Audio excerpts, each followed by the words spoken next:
Good morning. It's Sunday, December 8th. I'm Lisa Evers in the Fox 5 newsroom. Thank you for joining us live on the Fox Local app. The massive manhunt continues for the gunman who police say shot and killed United Healthcare CEO Brian Thompson. The NYPD released new photos of the alleged killer from inside a taxi cab. You see him sitting in a taxi wearing a mask. He looks directly into a camera as he appears to talk to the driver. Authorities believe he has left the city. We're learning more about the horrific car accident in Newark on Friday night that took 6 lives. 2 Hudson Catholic high school football coaches were reportedly killed in the accident. The fiery crash happened when police say the vehicle flew off the 1 and 9 southbound on-ramp, hit a support column, then burst into flames before slamming into the ground. Checking the forecast today, warmer. Tonight, a bit more chilly. Tomorrow, rain later in the day. An urgent warning coming from the FBI urging Americans to think twice before sending that next text message. Hackers from China allegedly breaching the telecommunications system. Fox 5's Jessica Formoso has more on what you need to know to protect your sensitive information. A Chinese threat actor, a Chinese hacking group, has penetrated many telecommunication providers in the United States. And now the FBI is warning Android and iPhone users to be careful when texting one another, urging them to stop sending unencrypted text messages. According to officials, the Chinese hackers hacked into the SMS system. If you're on an iPhone and you're texting iPhone to iPhone, you'll see a blue bubble. Those messages are encrypted end-to-end and safe. If you're on an iPhone and texting an Android phone, it will come up green. And those are the text messages you need to worry about. It's known as the Salt Typhoon cyber breach. U.S. officials say the hackers have accessed private text messages and phone conversations of Americans. Yeah, it is concerning. All my information is on the dark web. All of it, my social security number, my email address, my name, my address, everything. Adam Scott Want is a professor of public policy at John Jay College. He says this is serious and concerning. Most Americans will say, I have nothing to hide. I have nothing to worry about.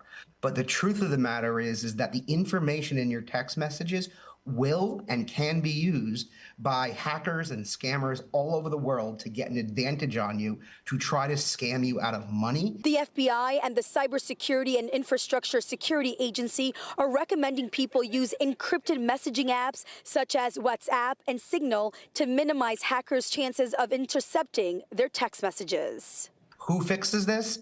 It's up to industry to fix this. Experts say not to text any sensitive or personal information such as your social security number or credit card information. That said, there is no telling when this will be resolved. In Hoboken, New Jersey, I'm Jessica Formoso, Fox 5 News. The jury deliberations in the Daniel Penny subway chokehold death trial are expected to resume on Monday. The Marine vet turned architecture student was charged with manslaughter and criminally negligent homicide for placing a chokehold on Jordan Neely in a subway car last year when Neely was threatening riders. On Friday, the judge dismissed the manslaughter charge against Penny after the jury deadlocked on whether he was guilty of manslaughter. They will now consider the lesser charge of criminally negligent homicide. One of the world's most recognizable architectural achievements brought back to life this weekend in France. 5 years after being decimated by fire, the bells ringing once again at Notre Dame in a ceremony attended by dignitaries from around the world, including President-elect Trump in his first face-to-face meeting with French President Emmanuel Macron since securing a second term in office. Lauren Green has the details. The doors of the church are now open. Notre Dame Cathedral nearly destroyed by fire. For the first time in 5.5 years, her bells rang out over Paris.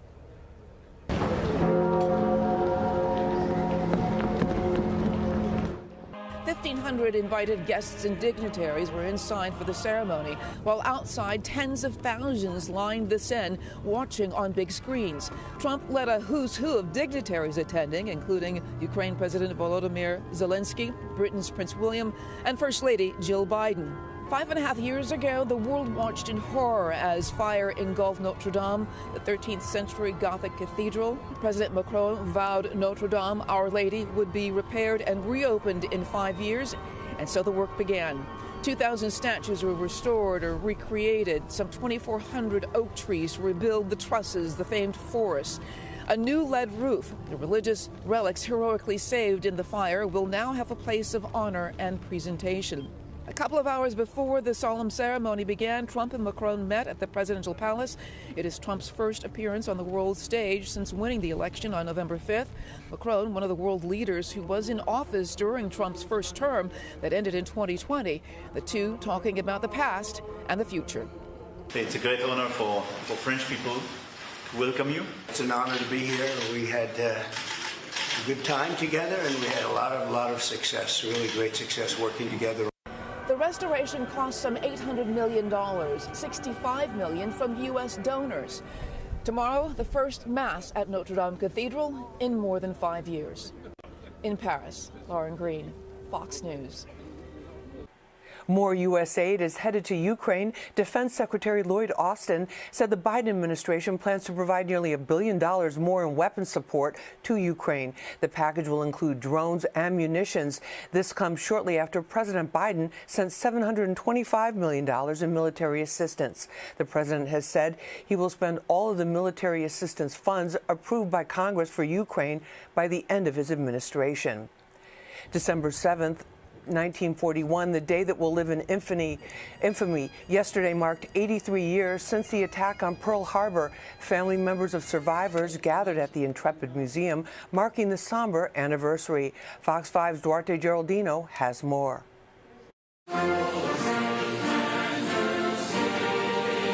Marie Midori Ward was one of a handful of direct descendants of Pearl Harbor survivors at Saturday's wreath-laying ceremony in the Hudson River. The event was held at the USS Intrepid Museum on Manhattan's West Side. She and her sister were there to honor their dad's courage. That generation, those men, saved our country and the world. She proudly showed us a photo of her dad, Joseph Henry Midori, who died in 2009. Like so many others, she boards this ship to remember her dad every year. They stepped up and they did what they had to do. That's what my dad used to say. We just did what we had to do. On December 7, 1941, Japan attacked the United States at Pearl Harbor. It was a Sunday morning, and in a matter of minutes, more than 2,400 Americans lost their lives. More than 1,000 others were injured.